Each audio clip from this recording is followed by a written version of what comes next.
Rojnamegereke Amedê piştî bi dawî anîna kariyera xwe a rojnamegeriyê nivîsîngehek a hobiyê vekir û kel û porên kevnar li mûzexaneyê xwe de bicih kir. Rojnameger piştî girtina kanalê xwe a lokalî kel û porên medyayê li vê nivîsîngehê de raxist. Dûvrê jî bi hevalên xwe re vê derê kir nivîsîngehek ciyê keyfê.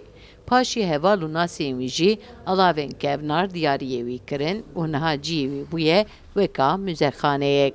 Medya kariyerimi sonlandırdıktan sonra Piştê ku ez teqewît bûm û min der jê kariyera xwe berda, ez fikirîm bi van kel û porên mevdiyayê mûzexaneyekî vekim. Di destpêkê de min alavên kanalên xwe ên lokalî bicih kir. Dûvre hevalên min cihê min dîtin, ew jî kel û poran anî nivîsgeha min, vega cihê min bû wekî mûzexaneyek. Ez ji giradên kevnar hez dikim. Min xwest tiştekî sade çê bikim.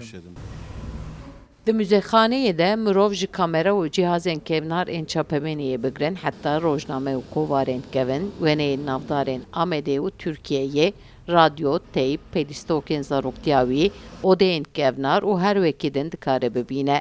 Rojnamegerê berê dide zanîn ku di vê nivîsîngehê de bes bi nas û hevalên xwe re rûdinin û dema xwe di nava dîrokê de derbas dikin. 60'lı yılların 70'li yılların Ez û hevalên xwe, dema xwe bi kêfxweşî li vir derbas dikin.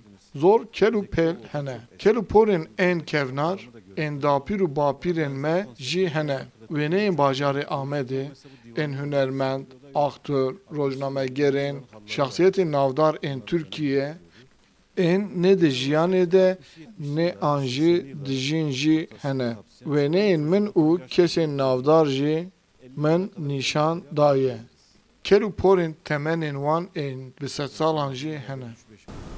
Taner Özbay amaje pê dike ku di nivîsîngeha wî de nêzîkî 3000 alav hene. Di nava alavan de ên di süd û 300 salî kel û por jî ciyê xwe girtine. Sevda Kaplan, Kurdistan TV, Amed.